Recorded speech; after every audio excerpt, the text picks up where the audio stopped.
안녕하십니까. 통합의학의 모든 것을 알려드리는 짱박사TV의 장수환입니다. 오늘은 이제 일본의 의사 선생님들이 이제 암 치료에 한약을 많이 쓰고 있다라는 주제를 가지고 한번 유튜브 방송을 시작하는데요. 이 주제를 하는 것은 제가 암환원을 보면서 안타까운 부분이기도 하고, 암환원 분들한테 제가 치료할 때 제일 어려운 부분이 의사님들이 혈액종양내과 선생님이라든가 내과 선생님, 외과 선생님, 이 의사님들이 절대 한약을 먹지 말라고 했다는 얘기를 많은 환우들을 듣고 한약을 안 쓰려고 하는 경우가 너무 많아서 그 부분에 대해서 너무 안타까운 부분이 있어서 제가 한 번 더 강의를 드리려고 합니다. 이 논문은 이제 2012년에 나온 논문인데요. 우리 일본의 의사 선생님들이 암 치료에 한약을 얼마나 쓰고 있는지 전국적으로 조사를 해본 겁니다. 조사는 한 124곳의 의사님들, 암치료 전문 병원을 한 거고요. 900명입니다. 이 부분, 일본에도 도쿄대도 있고, 많은 다양한, 우리나라 서울대 같은 데도 국립암센터도 있고, 여기에서 근무하는 의사님들은 흔하게 한약을 씁니다. 쓰는 비율은 92.4%입니다. 많은 비율이죠, 그죠? 거의 전부 쓴다는 얘기인데, 또 암치료 목적에 한 73.5%입니다.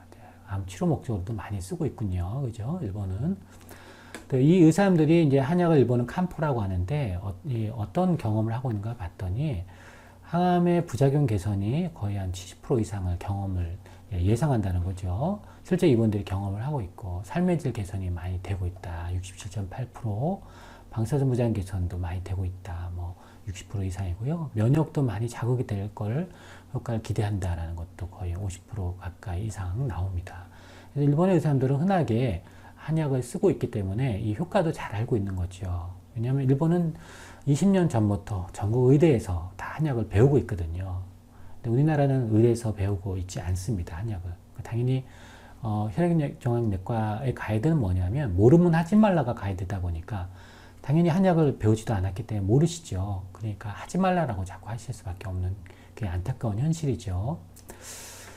이 책은 이제 한약 암치료라는 책인데요. 2020년에 나온 책입니다. 작년에 나온 책인데 이 책을 저자는 모토 요시오로 박사님이라고 동경대 이제 도쿄 이제 의과대학을 나오시죠. 이제 그리고 카나자 의과대학 혈액종양내과 지금 종양내과 주임 교수님입니다. 이 부분이 왜 암치료 한약을 사용하는가 본인이 써보고 해봤던 결과는 뭐냐면 우리가 흔하게 이제 암을 이제 하면 우리나라 의사님들도 그렇고 환자분들도 그렇고 암세포로 한약을 공격을 해서 항암제 같은 역할을 한다. 그런 역할도 국내는 하고 있습니다. 근데 이제 그런 것도 중요한데 사실은 암 보조요법이 일본에서는 더 많이 사용하고 있다라는 거죠. 만약에 항암을 하는데 부작용이 나와서 암 보조요법을 써야 되는데 이 부작용이 심해서 만약에 항암제를 줄이거나 중단한다면 결국은 약물 효과가 없다고 하고, 그 다음에 다음 항암을 넘어가게 하는 게 우리나라 지금 현재 패턴 아니지 않습니까? 근데 이런 부분이 너무 안타까운 거죠. 그래서 만약에 양방으로 우리가 현대의학으로 암 보조요법을 구토를 억제하거나 통증을 억제하는 게 잘 안 될 때, 그래서 어쩔 수 없이 이제 항암을 바꿔야 할 때 예비 선택적으로 한약을 활용을 해보시라는 거죠. 만약에 이제 근거 있는 것들을 최대한 쓰시되 암을 공격할 수 있는 어떤 요법 중에 쓰시면서도 한약은 주로 몸을 보강하는 치료들이 많습니다. 그래서 이런 항암을 표준 치료를 또 방사선 치료를 완수시킨다는 것 자체가 되게 중요하기 때문에 이때 사용하는 것이 되게 중요한 목적입니다라고 일본의 혈액종양내과 선생님은 이제 말하고 있는 거죠. 그럼 왜 이분이 이제 양방약도 많이 쓰실 텐데 왜 이런 얘기를 할까요? 양방의 지금 현대의학의 보조요법의 문제점이 뭔가 봤더니 너무 약물을 과다하게 쓰고 계시다는 거죠. 왜냐하면 여러 증상이 나타나는 경우에 그 증상마다 처방을 해버리면 너무 약물 과다 복용하는 게 문제가 뭐죠. 실제 저희 병원에도 약이 한부 따위라고 해서 이 약 먹고 이거 배부르다고 하는 분들이 많이 계세요. 왜냐하면 오십무토 있으면 항고도제 쓰죠. 복통 소화 안 되면 소화제 쓰죠. 설사 안 되면 지사제 쓰죠. 불면증 있으면 불면증 약 쓰죠. 아프면은 진통제 쓰죠. 이런 다양한 약이 점점 누적되죠. 이렇게 쓰는데 사실은 이제 한방은 특징이 뭐냐면 그 한의사분이 정확하게 이 환자의 증상, 근본을 치료한다라고 한방에서 얘기하는데 가능하면은 한 개의 약으로 이 모든 것을 멀티플하게 치료할 수가 있습니다. 그래서 이런 거를 동병이치, 이병동치라고 표현을 하는데, 이건 약물 과다 치료에 상당히 효과적인 거죠. 그래서 이제, 반화사식탕이라는 약이 실제로 많이 암 치료에서 쓰이고 있는데, 이건 대표적으로 항암 중에 오는 설사라든가, 구토, 구내염, 식욕부진, 소화장애, 이런 거 치료하고, 심지어 불면증까지 개선해주는 대표적인, 일단 소화제입니다. 그래서 항염증제고요. 그래서 이런 것들이 다양하게 쓸 수 있다라는 거죠. 그래서 이런 안타까운 걸 좀 줄일 수 있다. 양약을 줄일 수 있다는 점이고, 또 하나는 이 양반에 쓰는 보조약이, 이것도 부작용이 있어요. 대표적으로 뭐냐면은, 우리가 흔히 말하는 진통제 같은 거, 마약성 진통제 같은 경우는 쓰면은, 물론 진통이 잘 되지만 또, 몸을 피로하게 하거나 또는 이제 변비를 많이 유발하고, 오늘 같은 저희 환자들 같은 경우도 있는데, 장마비가 와요. 창폐제까지 옵니다. 이게 전형적인 부작용이죠. 또 이런 것들이 오심부터나 변비를 완화하는 약도 있지만 사실은 이런 것들이 이제 사실은 또 몸을 피곤하기도 하고 상당히 또 부작용이 졸림이라든가 암석 피로를 나타나게 하는 또 말초신경 장애를 쓰는 약을 썼는데 오히려 또 그것 때문에 피로하고 이런 것들이 나타난다는 거죠. 그래서 원래는 부작용을 줄여주는 약인데 그 약이 또 부작용이 나타나는 안타까운 경우가 발생합니다.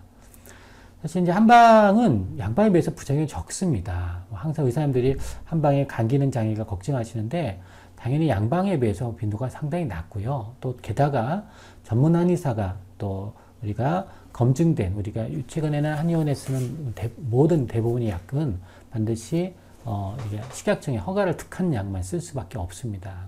그래서 독성이 상당히 적고요. 또 이런 약들을 썼을 때 우리가 훨씬 더 양해 효과를 감소시킨 경우도 많이 없기 때문에 좀 상당히 안심해서 쓸 수 있는 거죠. 그래서 이런 점이 일본 의사님들이 와서 볼 때 좋더라는 거예요. 또 안타깝게 대처법이 아직 확립되지 못한 부작용도 많습니다. 그래서 흔히 이제 항구토제나 GCSF, 골수를 보호하는 백혈구 감소나 호전 감소에 도움이 되는 약은 많이 있지만 그 외에 예를 들어서 말초신경 장애 같은 경우 아직까지 좀 많이 힘들어하시는 영역이죠. 식욕부진도 많이 힘들어하시고 이럴 때 이제 한약이 이런 것을 많이 보강해주는 부작용을 완화하는 약이 되게 많습니다. 그래서 실제로 양반에서 제일 어려운 영역 중에 하나가 말초신경 장애입니다. 이 부분을 어려워하시는데 우리가 이런 항암제를 써서 이제 말초신경 장애에서 오는 거에 이 인삼양이탈이라는 한약제, 특히 이제 인삼의 어떤 성분이 우리가 이제 이런 진세노사이드 F2라고 하는 성분이 이게 신경세포 장애를 많이 개선하고 심지어 예방을 하더라는 거죠. 그래서 실제로 실험 연구에서도 그렇게 나왔고, 하나자 의과대학의 혈액정형외과 팀에서 2020년에 이제 국제종양학술지에 발표한 거 보면 이 임상연구에서 3기 대장암 환자들을 대상으로 이제 나중에 또 이 연구도 제가 한번 이제 말씀드리겠지만 임상연구나 투여한군이 안투여한군에 비해서 말초신경 장애가 축적되는 게 현저히 적고 개선이 되고 또 이 옥살리프라틴이라는 이제 우리 보통 이제 카페시타핀 이런 거 같이 연구한 논문인데요. 이 백건경암을 썼을 때 점점 누적됩니다. 말초신경 장애가. 근데 이제 그것을 현저하게 낮춰서 항암제 끝까지 쓸 수 있게 해준다는 거거든요. 이게 되게 중요한 말입니다. 이것 때문에 항암을 포기한 분도 있거든요.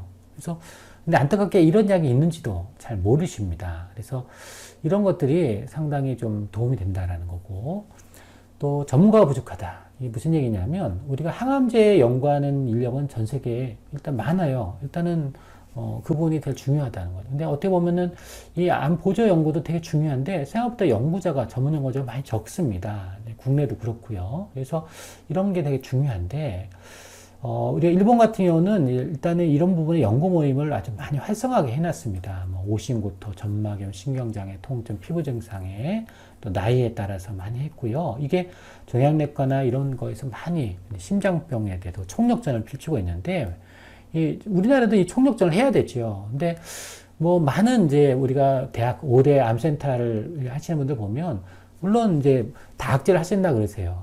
근데 거기에 한의사가 없습니다. 제가 볼 땐.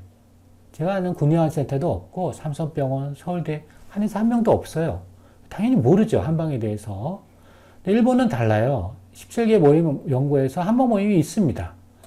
그래서 이 책을 쓰신 모토 요시히로 교수님 같은 경우도 당연히 이 학회 부회장을 맡고 있어요. 심지어 한의학의 연구 모임을 하고 있고, 여기는 내과 선생님도 있고, 외과 의사 선생님도 있고, 기초연구도 많이 있습니다. 그래서 여기에서 실제로 전통 한의학에서 나온 한약이 근거가 있는가? 근거를 대야죠. 연구를 해야 나오는 거 아닙니까? 그죠? 그러면 실제로 아까 보여드린 논문처럼 근거가 있으면 당연히 이것들에 대해서 가이드를 만들어서, 이거, 예를 들어서 옥살레플라틴이든 여러 가지 항암제 했을 때 이 한약을 좀 써보자. 써보면 좋아집니다. 실제로. 저희 병원에서 쓰면 많이 좋아지고 있거든요. 그래서 좋아져야 환자가 이거를 항암을 끝까지 할 거 아닙니까? 그죠? 이 부분에 우리나라는 지금 너무 약하다는 거죠. 그래서 이 부분이, 이 보조요법이 한약이 되게 많습니다. 연구를 하셔야 될 내용, 또 연구된 내용 너무 많죠. 그래서 이 부분이 한방이냐 양방이냐가 전혀 중요하지 않고요. 결국은 왜 우리가 이런 걸 공부하고 연구를 합니까? 최종적으로 환자를 구하려고 하는 거잖아요. 그러니까 양방이 중요하지도 않고요. 제가 볼 땐 한방이 중요한 것도 아닙니다. 환자를 살리는 게 제일 중요한 거죠. 그래서 이런 부분에서는 의사 한의사가 손을 잡고 학회주도로 많은 전문가를 양성해야 된다고 보고, 이 부분이 지금 듣고 계신 많은 암환우들에게 전파돼야 된다고 저는 생각을 합니다. 오늘은 일본의 의사들 실제 이렇게 90.4%의 의사님들이 암치료에서 암치료 전문가들이 한약을 쓰고 있다는 얘기를 많은 분들에게 알려드리고 싶어서 동영상 촬영을 했습니다. 많이 도움되시길 바라고요. 건강하시길 바랍니다. 감사합니다.